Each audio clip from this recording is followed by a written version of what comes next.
Hello, my dear students. I hope you have already watched the video on the line by line explanation of Macbeth Act 1, Scene 5. So now let's go and solve all the possible questions from this scene. The first question: what is Lady Macbeth doing in the beginning of the scene? A. Eagerly waiting for King Duncan. B. Resting in the palace. C. Reading Macbeth's letter. Or D. Talking to a messenger. Yes, I would definitely know that you would get this answer right. Reading Macbeth's letter. Yes. Moving to the next question. Which among these does Macbeth not include in his letter to Lady Macbeth? So out of these, one of the answers he does not mention. A. The arrival of King Duncan to Inverness. B. Meeting the witches and their prophecy. C. Messengers hailing him as Thane of Cawdor. Or D. That she is the dearest partner of greatness. Yes, if you would have paid attention, you would know that he does not mention the arrival of King Duncan in his letter. It is a messenger who comes and gives the information. Next question. Why did Macbeth write a letter to his wife? Macbeth wrote a letter to his wife because he did not want to delay sharing the great news that he is now the Thane of Cawdor, and that in the heath he met three witches who also predicted that he would be the king thereafter. Hence, he did not want his dearest partner of greatness to lose out on the opportunity to rejoice, and he did not want her to be ignorant of what greatness is promised to them. This is why he wrote a letter.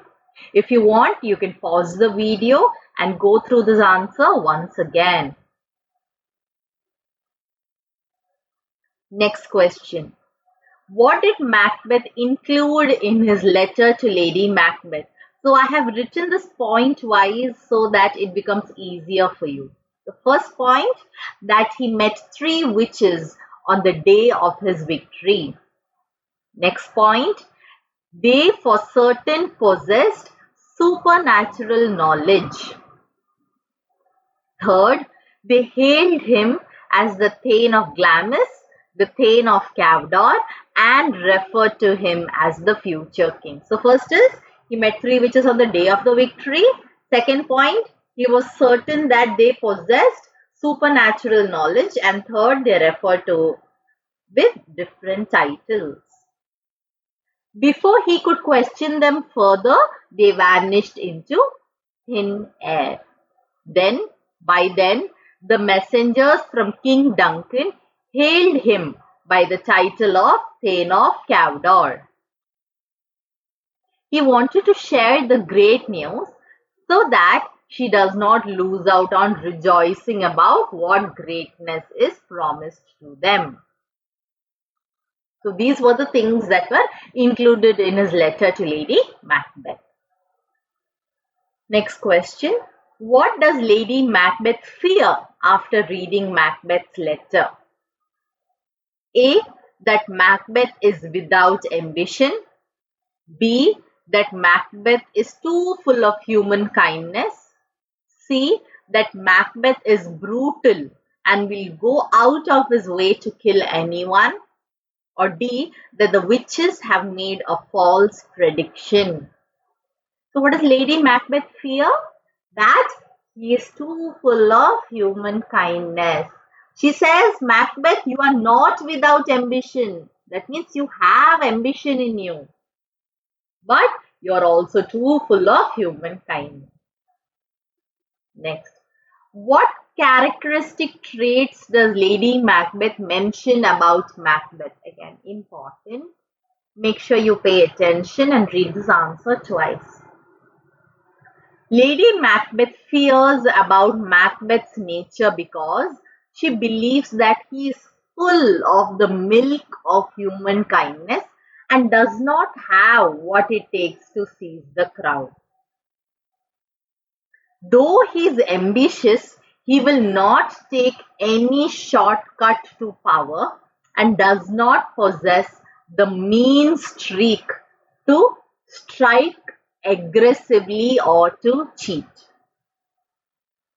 but rather hope to be great by virtue and power like a good man. So she's saying that you are ambitious, but you will not take any shortcut to power and does not want to cheat someone or strike aggressively, as he does not have the mean streak in him, but rather would want to achieve greatness by virtue and power like a good man.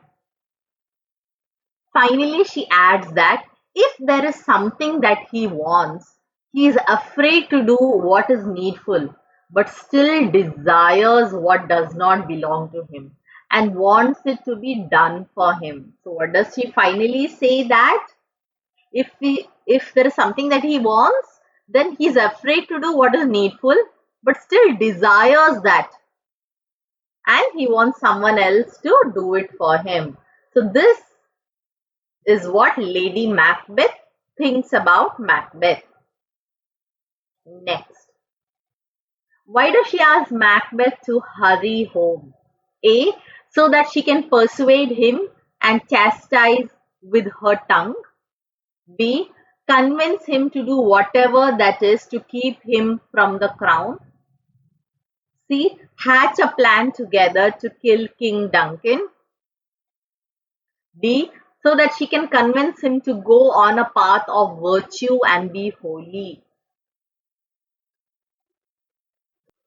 So the answer is option A and option B. First is she can persuade him and chastise him with her tongue. And second is convince him to do whatever that is keeping him from the crown. So these are the two things that she wants to do once he hurries home. What news does the messenger bring? A, that Macbeth is given the title of Thane of Cawdor. B, that they have been invited to King Duncan's palace. C, that Macbeth misses and loves his wife. Or D, that King Duncan will be coming to their palace. So the messenger brings the news that King Duncan will be coming to their palace. The Macbeth given the title of Thane of Cawdor, he itself includes in his letter to Lady Macbeth. So that can't be the answer. Next, how does Lady Macbeth first respond to the news of the messenger? A, she is full of joy. B, she is overwhelmed. C, she tells the messenger that he is mad to say it. Or D, she gives a great reward to the messenger for the great news. So the answer is C. She tells the messenger that he is mad to say it. Next, the messenger that arrives breathless is compared to what? So the messenger is compared to a hoarse raven. Ravens are considered to be evil messengers who foretell death even before it happens. So this question is important, where Lady Macbeth calls the messenger a hoarse raven. So why does she call the messenger so? So both these questions are important. The messenger gives her the news of the arrival of King Duncan into their castle, and she compares him to a raven who's foretelling the death of King Duncan as she plots to kill him. Therefore, she calls it the fatal entrance of King Duncan into her fortress. Next question. What did Lady Macbeth ask the spirits that tend on mortal thoughts to do? A, give her husband the evil intentions necessary to commit a murder. B, give her strength to convince her husband. C, unsex her and fill her with cruelty. D, to show her the right path towards gaining the crown? So the answer is C. Unsex her and fill her with cruelty. Fill me from crown to toe, top full of dash. A. Honesty. B. Bravery. C. Murderous thoughts. Or D. Terrible cruelty. So she says, oh, spirits that tend on mortal thoughts, fill me from crown to toe, top full of terrible cruelty. Yes. I hope you're getting the answers right. Let's move to the next question. Why does Lady Macbeth ask the spirits to unsex her? Lady Macbeth asks the spirits to remove her womanhood. So, unsex her means to remove her womanhood so that she can be more like a man. She wants to get rid of her feminine qualities that might hinder her resolve to murder, or that can be an obstacle in her resolve to murder King Duncan. That is why she asks the spirits to unsex her, to remove all the feminine qualities in her. What all does Lady Macbeth ask the spirits that tend to mortal thoughts to do to her?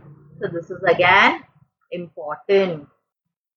First, she tells the spirit that aids thought of murder to unsex her and remove her womanhood.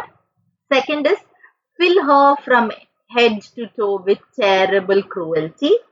Third, to make her blood thick and clog her veins so that she may feel no remorse or compassion that can hinder her evil plans or prevent its execution. So she has to thicken her blood and clog her veins so that she feels no remorse or repentance, and she does not feel any compassion when she is executing King Duncan. Fourth, come to her woman's chest and to take her milk, which is her source of nourishment.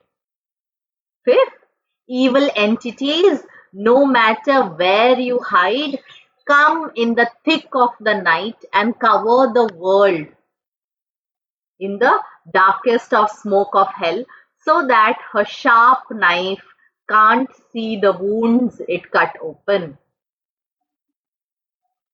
So please make it dark and cover it with the darkest of smoke so that her intentions is not visible. And sixth, heaven can't peep through the, so make it so dark that even heavens can't peep through the dark and cry, stop, stop. So these are the things that she asks. Okay. Where have the letters of Macbeth transported her to? A. Transported her from beyond the ignorant present. B. Made her feel like the future is already here. C. Transported her to the past. D. To a paradise where she dreams of killing Duncan. Okay, so here two answers are right, which is option A and option B. So the letters are transported her from beyond the ignorant past and she feels like the future is already here. Next, what does Lady Macbeth mean by "Your face, my pain" is a book where men may read strange matters? A. Macbeth is knowledgeable and it is apparent on his face. B. Macbeth's intentions are too transparent and people can read his intentions. C. Macbeth's emotions seems confused and people may feel strange. D. Macbeth is like a closed book and people can easily be deceived. So the answer is B. His intentions are too transparent and people can read his intention. Next, what does she ask him to do to deceive the people of time?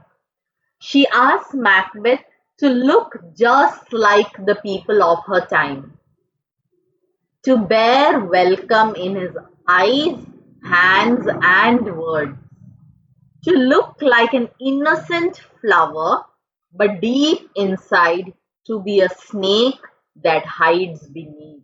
This is what she asked Macbeth to do. Again, important question. So make sure you remember these answers. Next, look like the innocent flower, but be the serpent under it. What literary device is used here? A. Simile, B. Alliteration, C. Personification, or D. Hyperbole. So here the figure of speech is A. Simile. So what is simile? Simile is the comparison of two unlike things. So here she's comparing Macbeth to a flower and they have used like for comparison. So if you use like or as, then it is simile. So that is why comparison of two unlike things, but using like or as, then it is a simile. Next, after the return of Macbeth, in the conversation between Lady Macbeth and him, what is apparent about the characteristic trait of Lady Macbeth? A. She is unsure about what to do. B. She takes control and instructs Macbeth what to do. C. Macbeth has an upper hand over his wife. Or D. She is impractical and delusional. So after the return of Macbeth and the way she talks, we get to know that she takes control and instructs Macbeth what to do. She asks him to control his emotions and that she would take care of everything. What are the final words that Lady Macbeth says to her husband before the scene ends? And how does she ask him to appear? So Lady Macbeth asks her husband to keep his head up and look calm, to only project a peaceful mood, because if he looked troubled or his expression changes, then it will arouse suspicion, and to leave all the arrangements to her as she would take care of everything. And that's the end of all the questions. I hope you enjoyed solving. Please share this video among your friends. And until we meet next time, take good care of your health. All the very best.